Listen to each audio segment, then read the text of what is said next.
Lord, we know right now that you're a doctor. We know that you're a lawyer, Lord God. In the name of Jesus, Lord, we command you right now, Lord God. We're asking you right now, Lord God, to move, God. Move on our behalf, Lord God. Move right now, Lord God. Move through the room, Lord God. Move through everybody, Lord God. Move through every mind, Lord God. Move through every member, Lord God. Move through every instrument, Lord God. Move through every voice, Lord God. In the mighty name of Jesus, Lord, we ask you right now to bind up anything in your spirit, Lord God. Anything that may try to step in the way of your service, Lord God. Lord, we ask you right now to just bind it up right now, Lord God. Lord, we ask you right now, Lord God. Move, God. Move through the spirit, Lord God. Move through this room, Lord God. Touch, heal, Lord God. Save, Lord God, and set free. Lord God, we need you.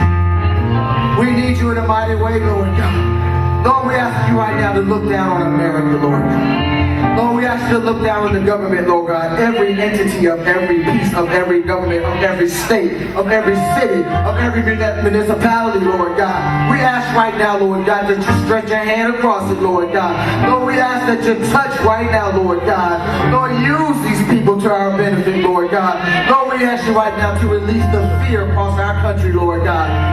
Remove the fear and the anxiety across our country right now, Lord God. Move every barrier right now, Lord God. Anything that may hinder us from getting closer to you, Lord God. We ask that you move it right now, Lord God.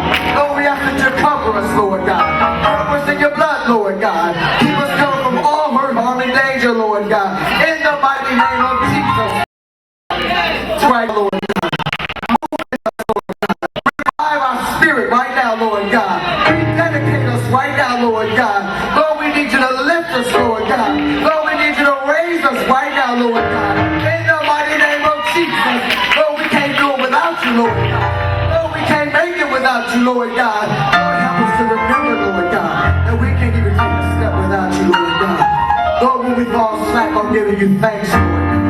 Lord, remind us, Lord God, that without you we are nothing, Lord God. But through you we can do all things, Lord God. Lord, we thank you right now.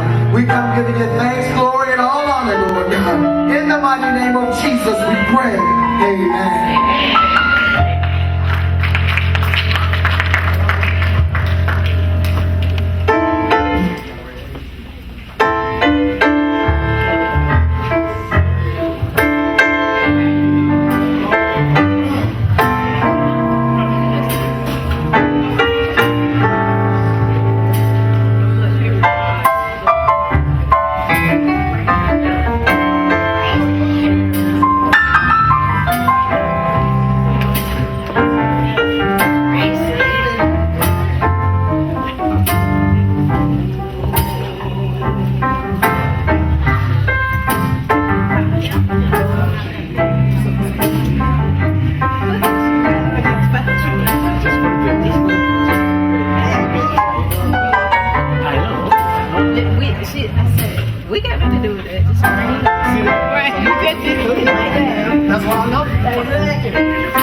Today's scripture is found in Joshua, the second chapter, the first verse, and verses 8 through 14. It's found in the New Revised Standard Version. Rahab saves her people. Then Joshua, son of Nun, sent 2 men secretly from Shittim and spied, saying, "Go and view the land, especially Jericho." Therefore they went and entered the house of a prostitute whose name was Rahab, and spent the night there. Before the men went to sleep, Rahab came up to them on the roof and said to them, "I know that the Lord has given you the land, and that dread of you has fallen on us, and that all of the inhabitants of the land melt in fear before you. For we have heard how the Lord dried up the water of the Red Sea before you when you came out of Egypt, and what you did to the kings of the Amorites that were beyond the Jordan, to Sihon and Og, whom ye utterly destroyed. As soon as we heard it, our hearts melted, and there was no courage left in any of us because of you. The Lord your God is indeed God in heaven, above and on earth below. Now then, since I, Rahab, have dealt kindly with you, swear to me by the Lord that you in turn will deal kindly with my family. Give me a sign of good faith that you will spare my father and mother, my brothers and sisters, and all who belong to them, and deliver our lives from death." The men said to Rahab, "Our life for yours. If you do not tell this business of ours, then we will deal kindly and faithfully with you when the Lord gives us the land." The word of the Lord.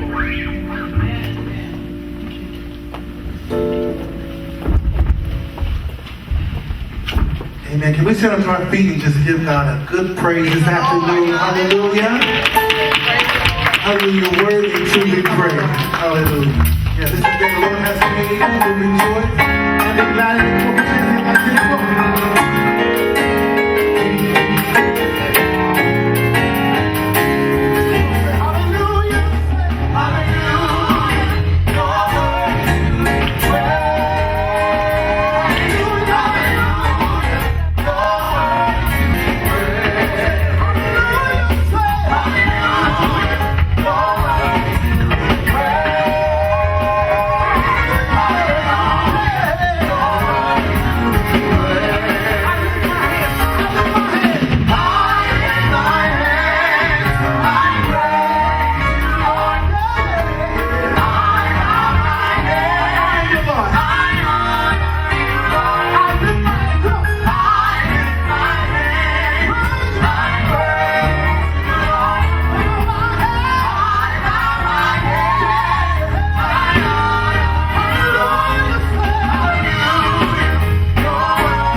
Brother Arthur's in the house this Sunday afternoon. sing that from right there.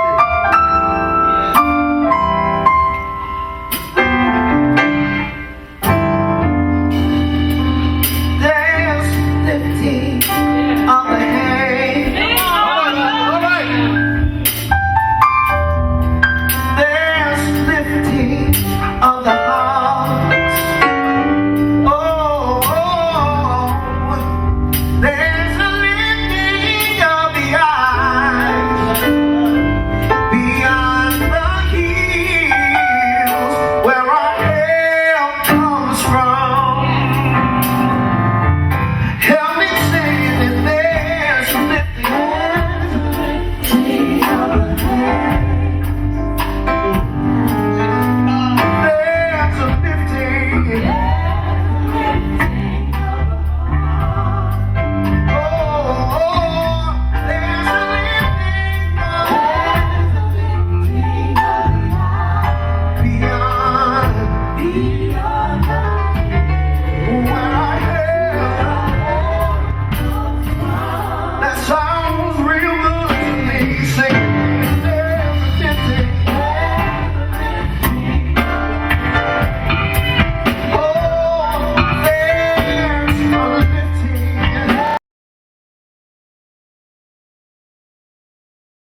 to say, but just I would just lift your hands in this place.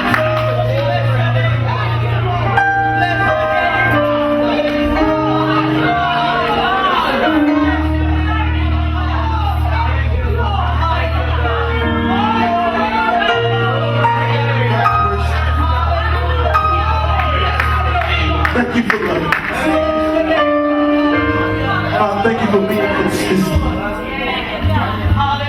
Thank you for being reliable. Thank you for being a God of character.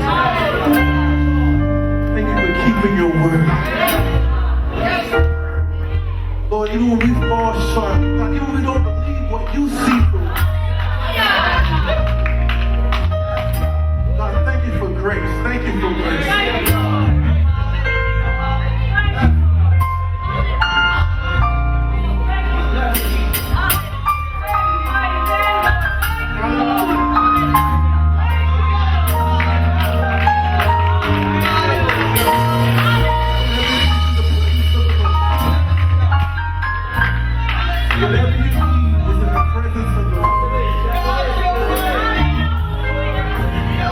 Hallelujah. You may be on the mountain, you may be in the valley, but we owe God a praise.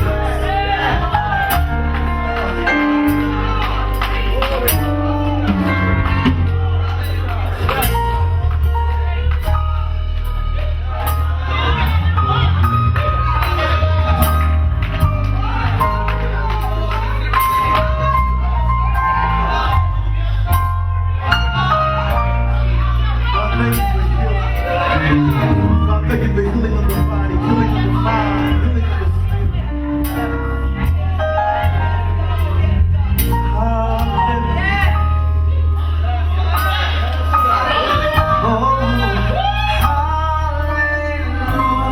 Hallelujah. Can y'all sing it all over this house? Hallelujah. Hallelujah.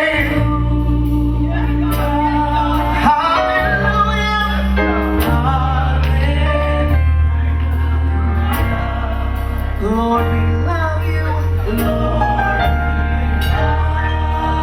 we love you. Oh, somebody tell them that you love me. Love you. Lord, we love you. Lord, we love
whatsoever state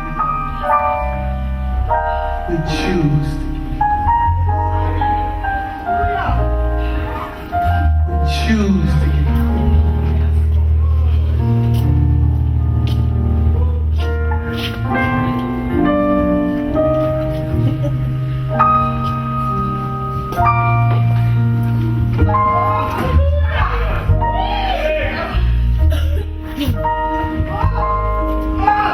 Sometimes there's a place in our heart that we can't even explain. And sometimes you have to say, God, that place called there. I don't know the words for it. I don't know how to articulate it, but God, that place right there.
and proclaim. Come on, help me sing it. And King and kingdom shall all pass away. But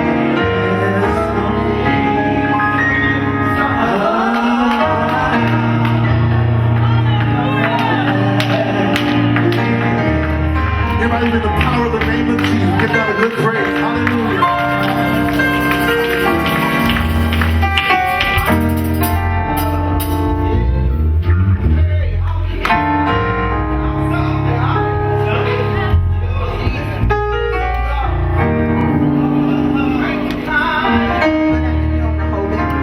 Those who are able to stand, please stand for the afternoon litany.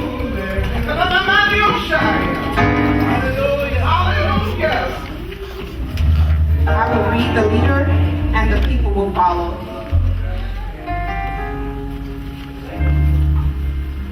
Voices from the struggle, a litany celebrating the women of the Black movement. We have come a long way on the journey to justice for all people.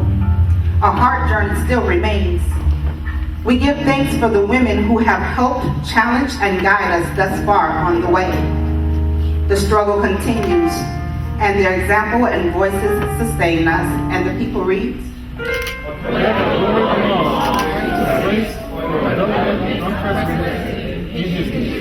from the beginning of time, a full share belongs to the womanhood of the race. Mary McLeod Bethune. much remains to be done to build bridges and create a united force that can challenge the system in which those with wealth and power live high off the tolls and desperations of the marginalized. Nobody is free until everybody is free.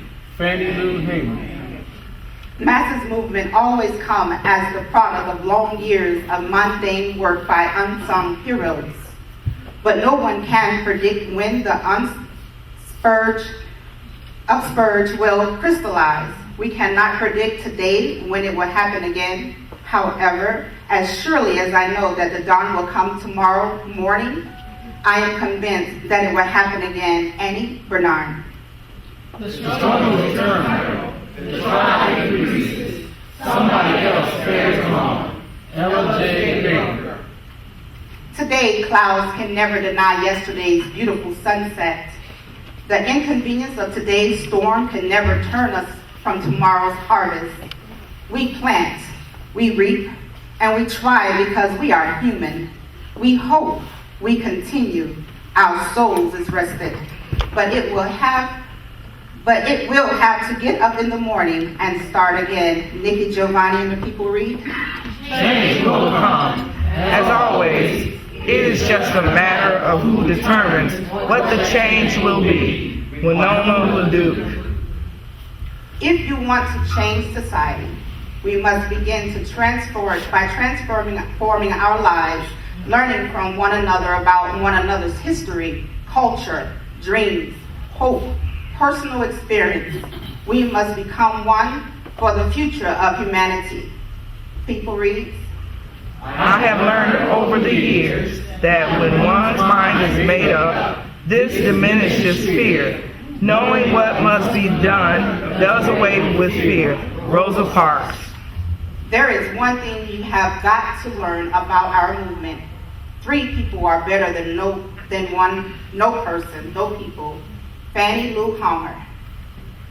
Giving kids clothes and food is one thing, but it's much more important to teach them that other people besides themselves are important, and that the best thing they can do with their lives is use them in the service of other people. Dolores Carrington. Faith is the first factor in a life devoted to service. Without it, nothing is possible. With it, nothing is impossible. Mary McClune McLeod. People read. Give me a song of hope and a world where I can sing it. Pauline Moran. Love builds us the broken wall and strengthens the crooked path. Love keeps the stars in the fragment and imposes rhythm on the ocean. Ties us, each of us is created of it, and I expect each of us was created for it. Maya Angelou. Now all the people read. Members of our lives, of our works and our deeds will continue in others. Rosa Parks.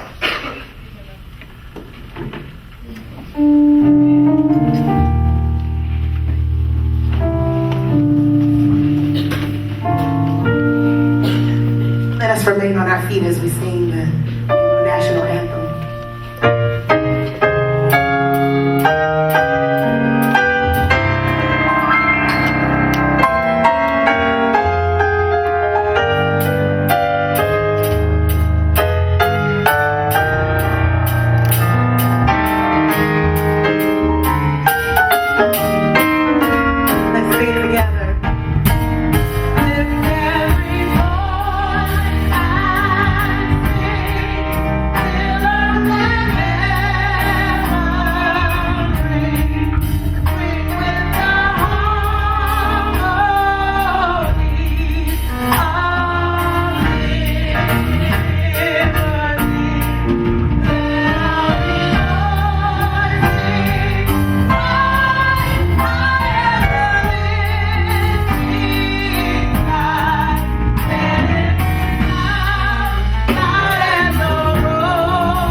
Virginia. I was a research mathematician who was simply fascinated by numbers.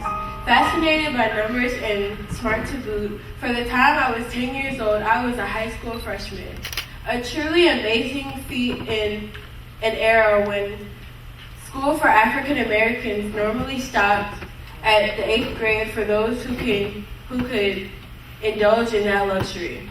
I was a physicist, space scientist, and mathematician who graduated from high school at 14 years old, attended college the very next year, and was the first African American woman to desegregate the graduate school at West Virginia University. In 1953, after years as a teacher and later a stay-at-home mom, I began working for NASA's predecessor, the National Advisory Committee for Aeronautics, or NACA. The NACA had taken the unusual step of hiring women for the tedious and precise work of measuring and calculating the results of wind tunnel tests in 1935. In a time before the electronic computers we know today, these women had the title of computer. During World War II, the NACA expanded this effort to include African American women.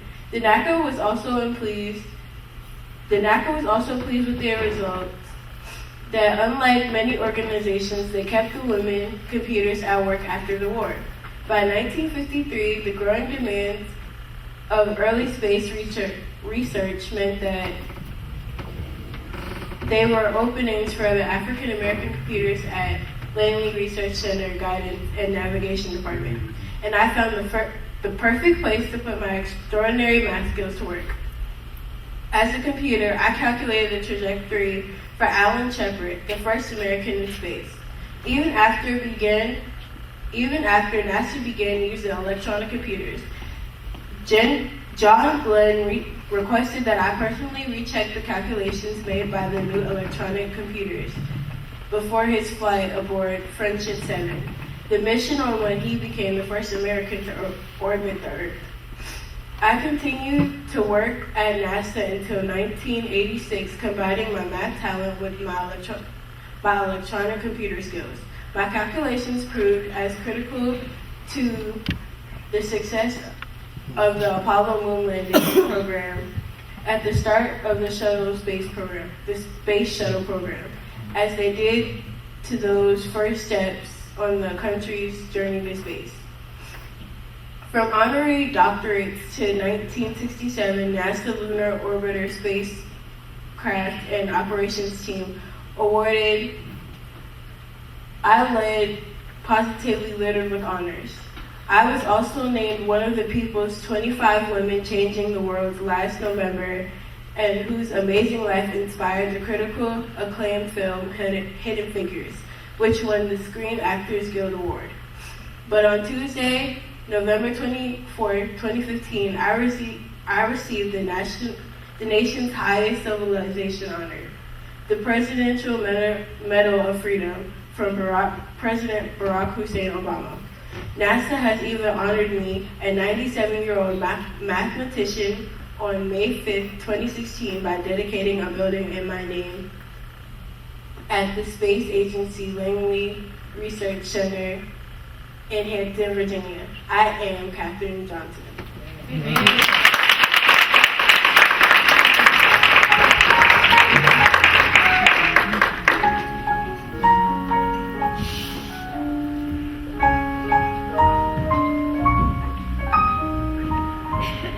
Let's give her another round of applause. Come before you today with the announcements. Before we do that, we want to say thank God. We're blessed to have several of our members return today who've been under the weather. Arthur, T. Kurt, and then Ed Russell. Let's thank God for that.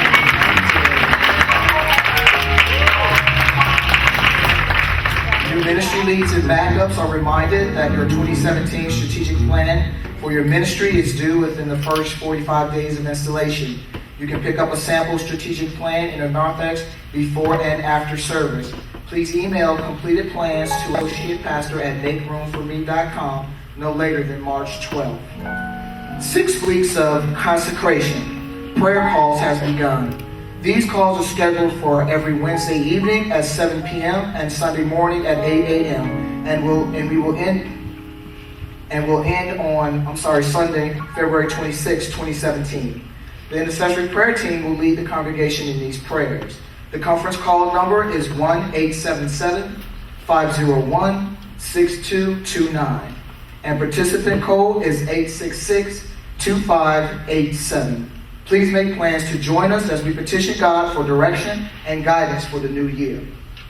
Rehoboth Fellowship of Atlanta, in conjunction with the Southeast Conference of UCC, invites all interested ministers, deacons, and members to an open ecclesiastical council for Brother Larry Gibson on Wednesday, February 15th at 6 p.m. here at the church. An open discussion with the commission chair will begin at 7:15. Come and get information on requirements for licensure with UCC. Beginning in March 2017, empowerment classes will begin from 7 to 8:30 p.m. in the Annex building. Various instructors will present classes on inclusive language, mental health, love and relationships, understanding the prophetic, resetting one's life, and other topics. Registration for these classes is coming soon. TFAM 2017 Holy Convocation.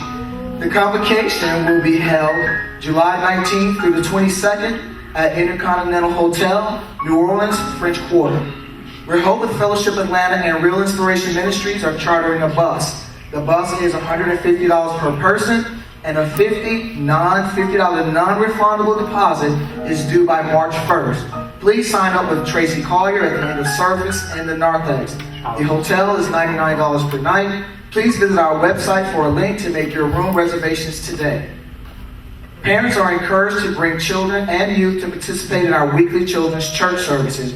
For more information, please see Minister Cameron Neal or any member of the youth ministry. Capital Campaign. Please complete the commitment cards and return them in the offering envelope or at the welcome table in the lobby. To add to that, if you have Capital Campaign pledges out there, please pay on your campaign pledges. We need that as soon as possible. If you are interested in joining Rehoboth Fellowship of Atlanta, please see an usher after service or download and print a membership form by visiting our website at www.makeroomforme, that's the number 4.com, and return it to the church so that we can get you connected to the well. Thank you.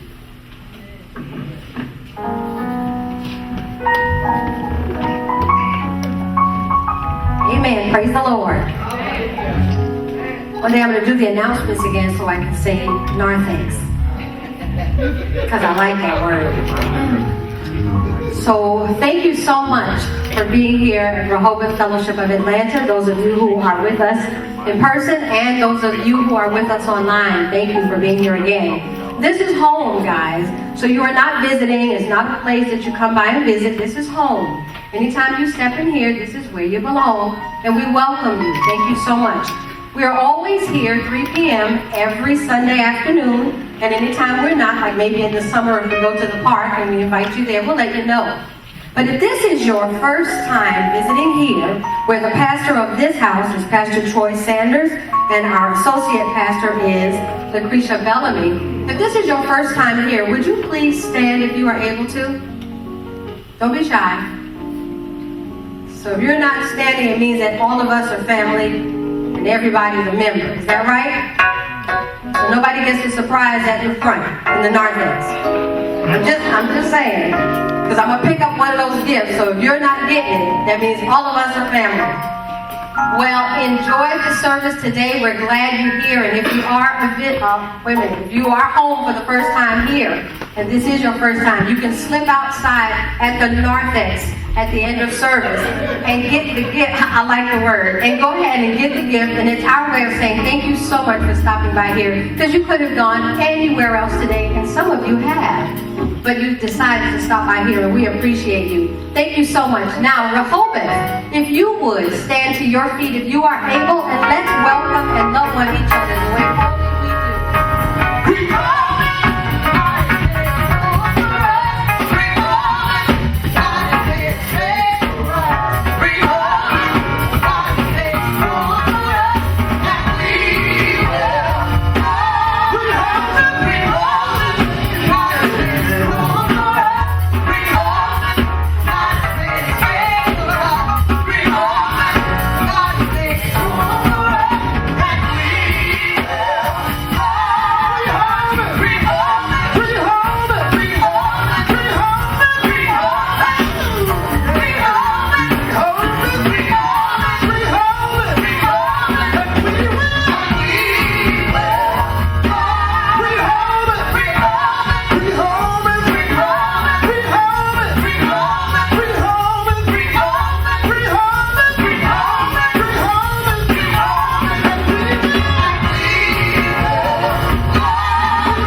I'm gonna give y'all a few seconds because I want to make sure you get the dollars and the cents right.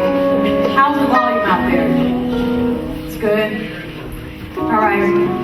It's offering time. It's that time when we take 10%, 5%, 2% of whatever God has given you, and we bring it back into the storage house.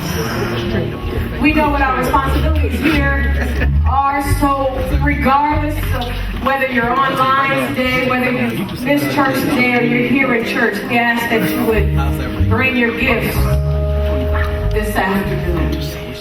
We have 4 ways in which you may do your offering. You may go to www.make4me.com, or you may go to text messaging, put in 73256 and text "make room for me." You may also pay in the back. We have someone in the back who has a swipe. If you would like to pay in the back, you may meet them in the back. Now, I said 3 ways, but I know there's 4. Which one did I miss? Text, online, in the back, and with your envelope. I never do that, so I don't get it. All right, so that's the 4th way in which you can pay. They're ready to meet you all in the back. For those of you who are giving by envelopes today, if you could just stand up and face the outside walls, there will be ushers happy to meet you here with your offering.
When we come to the Lord's table, we do so first and foremost because of right relationship. This right relationship is not the result of anything we have done or haven't done. Righteousness with God cannot be bought or earned. Our invitation to this table this afternoon is not because we are so right, nor is it because we are all good. It is a work of grace for all of us. Truth is, God is the giver of all invitations. Through the work of Jesus Christ, provided an open invitation to any and all who would desire to come. Without fear of wrath or of doubt, God's love for us bids us come. No matter who you are or wherever you are on life's journey, you are welcome to come and dine at this Lord's table. Sisters and brothers, our right relationship with God should never cause us to think of ourselves as better than others or better off than others. This right relationship with God ought to drive us to have right relationship with one another. And the truth is, sisters and brothers, we have failed. Either in doing the things we know we shouldn't do, or in not doing the things we know we should do. We have not always loved God, loved ourselves, and we have not loved each other. When we come to the Lord's table, it should also remind us that our work must be to continue to seek right relationship with each other as we rejoice in our right relationship with God.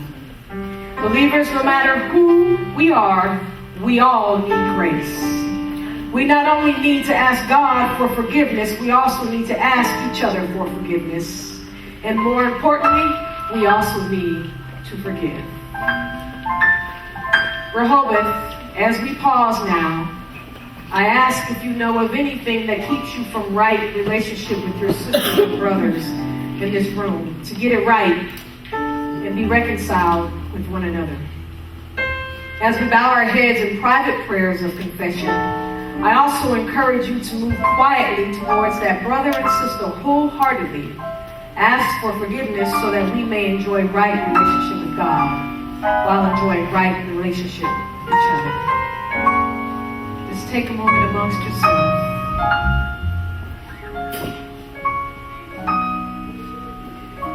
And then we have our prayer of confession.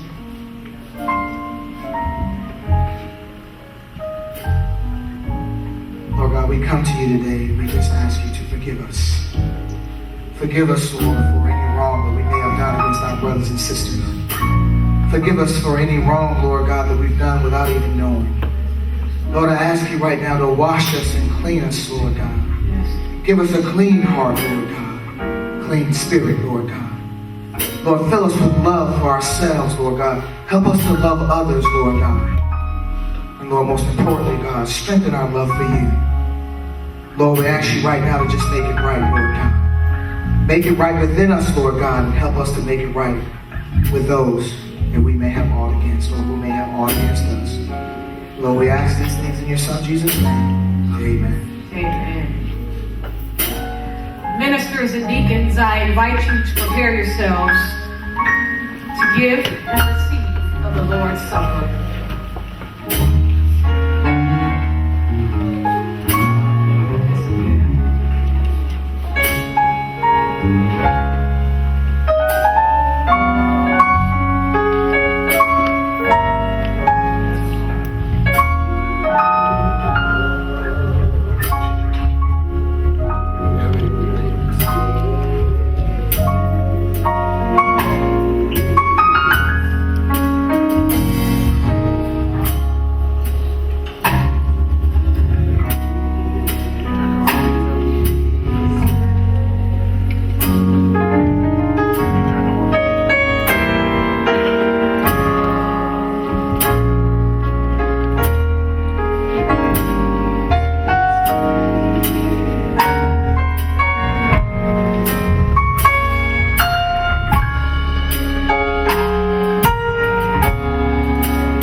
sacrifice and radical welcome. We pray you bless both this wine and this bread. And we use this symbol to remember the finished work of the resurrected Christ on the cross and both in our lives. That I have received of the Lord the same that I give to you. On the night when Jesus was betrayed, he took bread, blessed it, and broke it. He gave it to the disciples, saying, "Take, eat this, my body broken for you at Calvary." In the same manner, he took the cup and said, "In the new covenant of my blood given for you at Calvary, as often as you eat this bread or drink this cup, you do it in remembrance of me." Drink the wine. Well, I know it was the blood. You say it. I know it was the blood.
Right at the edge of a break.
the back, all children are being dismissed from Children's Church at this time.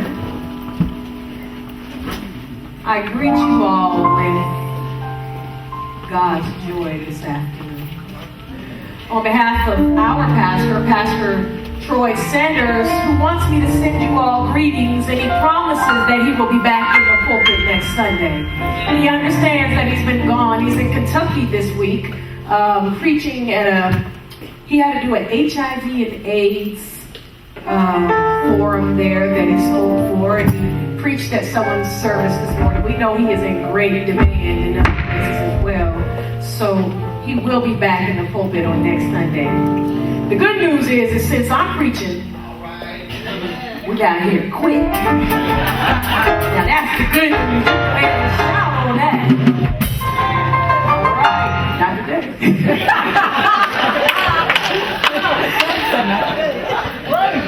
We are happy to see Sister Annette Wright back. Brother Arthur Jarman. Brother Russell Patterson. We're grateful for your presence here in church today. We also would like to welcome and worship with us today Bishop M.J. Haynes. Where are you, Bishop? Where's the Bishop? Where's the Bishop? There you go. Welcome, Bishop. We're pleased to have you with us today. Well, if you all would just stand with me while we reverence the Word of God. I will be reading from the book of Judges, chapter 14, 1 through 2, 16, 4 through 5, and verse 18 in the King James Version. And it reads, And Samson went down to Timnah and saw a woman in Timnah of the daughters of the Philistines. And he came up and told his father and his mother and said, I have seen a woman in Timnah of the daughters of the Philistines. Now therefore get her for me to wife. Chapter 16. Then went Samson to Gaza and saw there a harlot and went into her. And it was told the Gazites, saying, Samson, come hither. And it came to pass afterward that he loved a woman in the valley of Sorek, whose name was Delilah. And the lords of the Philistines came up unto her and said unto her, Entice him, and see wherein his great strength lieth, and by what means we may prevail against him, that we may bind him to afflict him, and we will give him every one of us 1,100 pieces of silver. And when Delilah saw that he had told her all his heart, he sent and called the lords of the Philistines, saying, Come up this once, for he hath showed me all his heart. Then the lords of the Philistines came up unto her and brought money in their hand. You may be seated. I can't start this preach without first saying thank you to all the women and scholars who make it possible for me to stand before you today and to deliver this message. Most specifically, I want to give a shout out to Dr. Will Gaffney, because it's because of her work that I'm able to give a different voice to this story today. My sermonic topic for today is don't hate the player, hate the game. Church, I have to say that in a day and age when women's civil rights and sexual rights are always up for a vote, anytime I hear of a female biblical character referred to as a femme fatale or a whore or a prostitute or a trickster, it sends a jolt through my spirit. Quite honestly, what is a prostitute? But someone who is involved in sex work in order to survive. Now, I don't know about you, but I have been involved in many jobs where I did what I had to do to survive. The truth is, if you go to a job that you don't like every day, you might be a prostitute. You see, this idea of women being objectified in the Bible, in the church, throughout history, in your home, at work, it is nothing new. We see it all the time. And women are brazenly taken advantage of even in the hip-hop culture. Men use our bodies constantly to make money off of what they believe we're good for. I like to think the women of the MCs and the hip hop and the rap, like MC Light, Nicki Minaj and Lil' Kim, who have started to make money on their own self-gratification to talk about their own sexuality. It is through this lens of hip-hop that I would like to reframe the picture we see of Esther and Delilah and so many other women as whores and prostitutes. Today, my brothers and sisters, you get to meet a player. Yes. In the text, we are given this image of Delilah as a supporting cast to the strong man Samson. But I see her in her own story. It is a story of survival. Where she may have been preached before by men in the pulpit, what they usually call her is a player hater. They say that she used her sexuality to lure Samson in. But I offer that Delilah uses her sexuality to her own benefit within a male-centered, patriarchal system that is meant to keep women barefoot, pregnant, and dependent on a male figure. Delilah, my brothers and sisters, is a bad woman. She plays the game the men in and behind the text have set up for her, and she best to met their own game. Now, I don't know if any of you have ever been in the closet and somebody tried to keep you there. I don't know if somebody ever tried to take your voice and said you couldn't speak. But my brothers and sisters, today I say, play on, players. Y'all don't hear me, but it's okay because Delilah will get good for you. There are at least 3 lessons that I can give you from Delilah. The first lesson that I gleaned from our dear sister is that your life depends on you believing someone when they show you who they are. The first time. We all grew up in a neighborhood where there was a Devo. Y'all know Devo. Devo was the kid who grew up in the church with you. The kid that would take your candy money. The kid that picked at you. The kid that would rough you up on Saturday and be in church on Sunday giving an Easter speech. Devo was the kid you hated to see coming because you knew through personal experience or witness that Devo was bad news. So when someone said, "Here comes Devo," you knew you had to run or you had to hide your stuff. But the truth is, at some point, you realized that you couldn't run anymore. You had to stand up and fight. Samson in this story, my brothers and sisters, is Devo. This brother has a bad reputation. His story is one of twisted games and riddles and blood sport. Samson's game is love, sex, life, and death. I don't know if you really know the story, but Samson has a reputation of leaving dead bodies in his trail. Wherever Samson went, death was sure to follow. Surely, we all have run into a Samson or two in our life. You know, that pretty boy or that pretty girl who came for you when you didn't even sin for them. You already knew they were bad news. But you decided, hey, this is me, and I'm going to give him a chance. But I like what Samore says. Samore says, people should come with a warning label. Yes.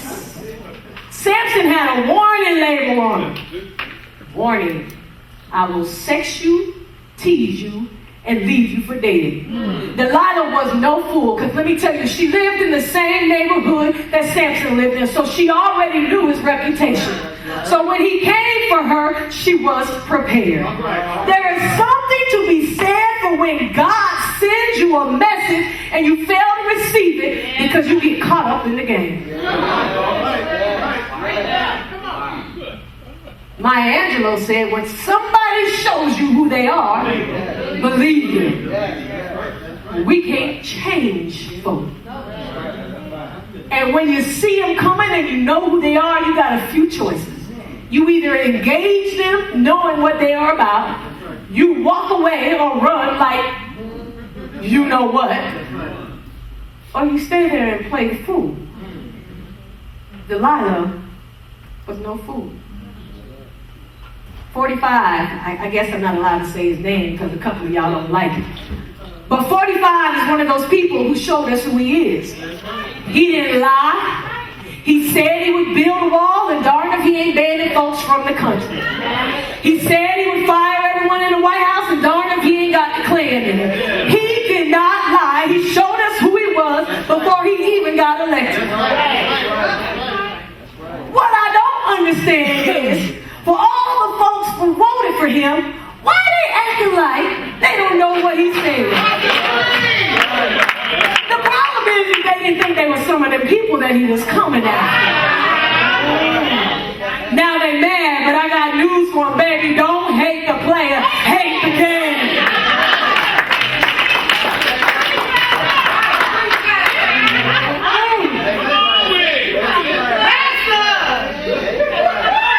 Stop now. Now, Delilah gets a bad rap. But Delilah was wise because she adhered to the message that God sent. Now, I understand in this text that Samson was born a Nazarite and he had God's favor. I don't know if you know what the Malachi is, but that is a messenger. Yahweh comes through the Malachi. Teacher. Samson, God and all, favored and all, Nazarite and all, is a messenger. He's just a messenger in drag today. But let me tell you, our sister Delilah got the message and she knew what was coming. My brothers and sisters, I would advise you that you look at that drag that's coming your way. Read that drag real well and see what the message is that's trying to come to you, because if you don't, your life is sure to be broken into shambles. Not only does God tell us that your life depends on believing someone when they show you who they are, your life also depends on how well you play the game. While Delilah was just another pawn in the game of a group of men, she realizes, based on the experiences of other women in that society, that if she wants to survive, she better learn how to play their game. Often we get caught up in the oppressions we face as women, people of color, gay, trans, seniors, and elderly able. We are so accustomed to being marginalized and left behind that we forget that it takes more than a few participants to play the game. You see, like Delilah, we have our own chessboard. We've been forced into working within this white supremacist, heteronormative, patriarchal strictures imposed on our lives. But a true player knows the character of their hater. They know facts versus alternative facts. I used to have two boxers who would run freely every time my mother opened the door. So before I got a fence, I kept them tied up. When I first put the chain around their necks, they took off running and I'd have to snatch them back real hard. And one day I was outside and God told me, watch them. They were playing with the ball and moving it back and forth until it went a little too far out of their reach. The Lord then told me, that's you. All right. And I said, what do you mean? God said, Lucretia, notice how the chain is wrapped around the pole? They have at least 8 more feet of chain that's wrapped around that pole. They hadn't figured out that if you would just go back around the pole and free themselves up, they could each reach what they couldn't before. My God, most of us think that we are bound, but we're not as bound as we think we are. We just aren't exercising all the freedom we've been granted. A true player stays a few steps ahead. In order for us to play the game under this new administration, we got to know we are not limited to what is given to us. We got more working for us than against us. Let me tell you what I love about Delilah. She is a woman who is not attached to a man. She is grown. She is physically, emotionally, and sexually mature and self-sufficient. As far as we can see, her mama and her daddy aren't paying her way. She isn't out in the streets begging for money, and she ain't waiting for no government checks to come in. And here we are afraid to play the game because someone told us there is a glass ceiling. I wish I had about 5 people to testify that underneath every glass ceiling is a woman, a black, a trans, an elder, and a child with an iron fist who is ready and willing to break that glass.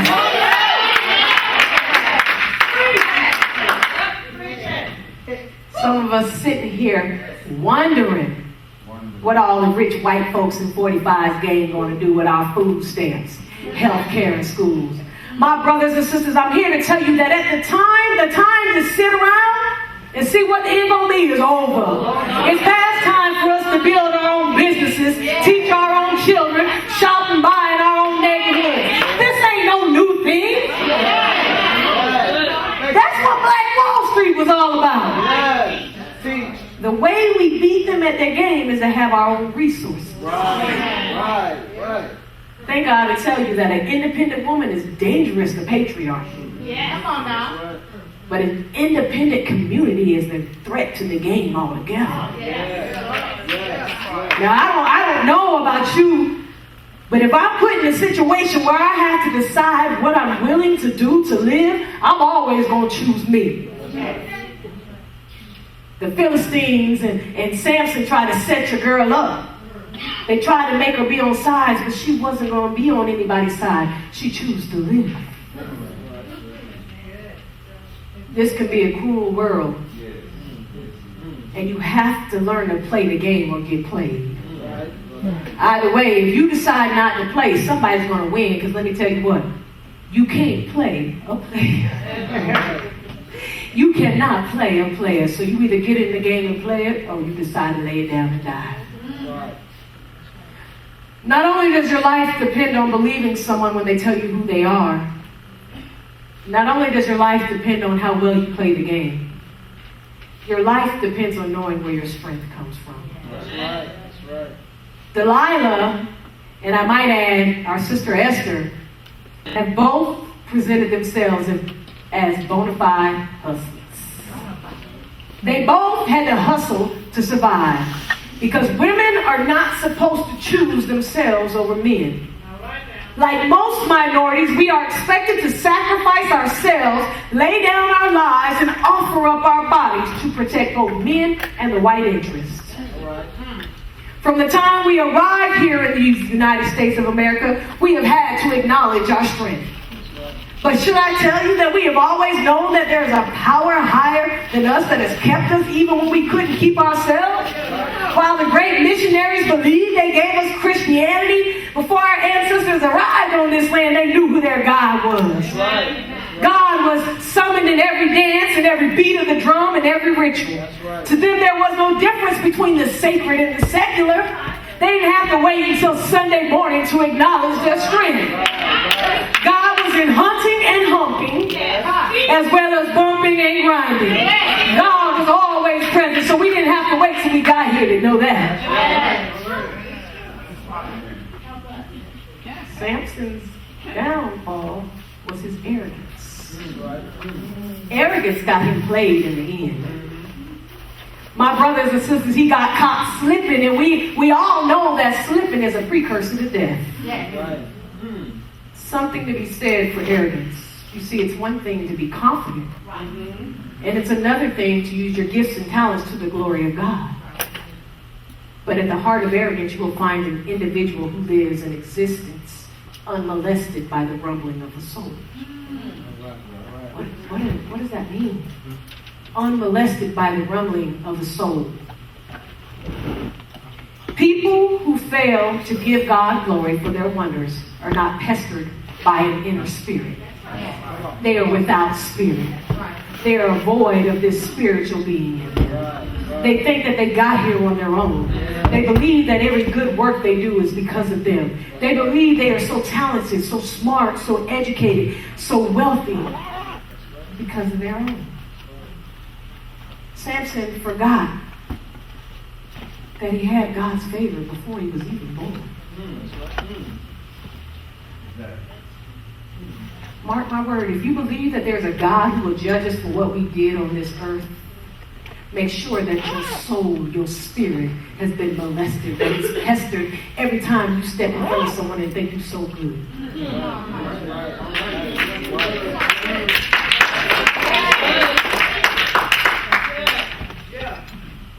Don't play yourself because you fail to recognize your source.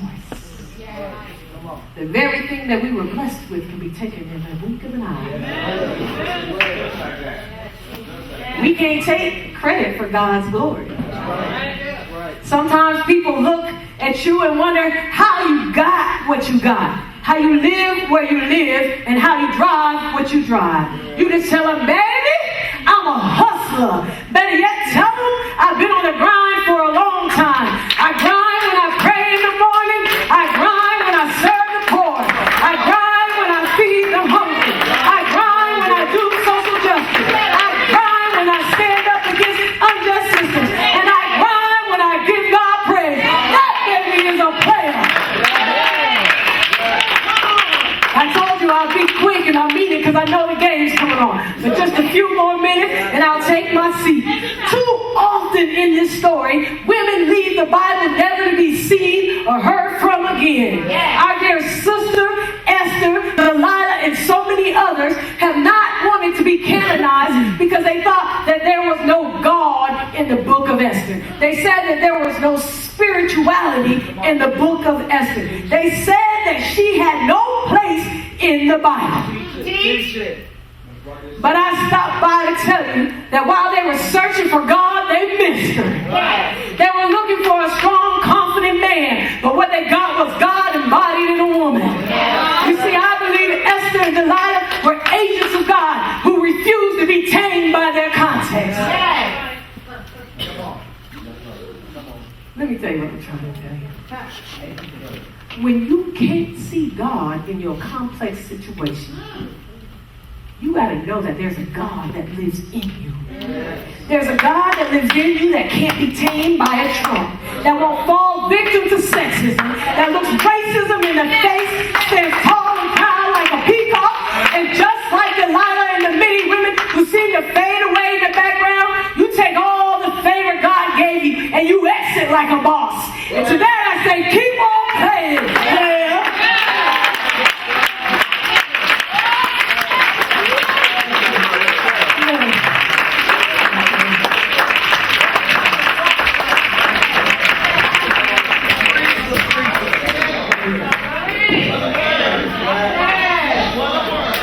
My brothers and sisters,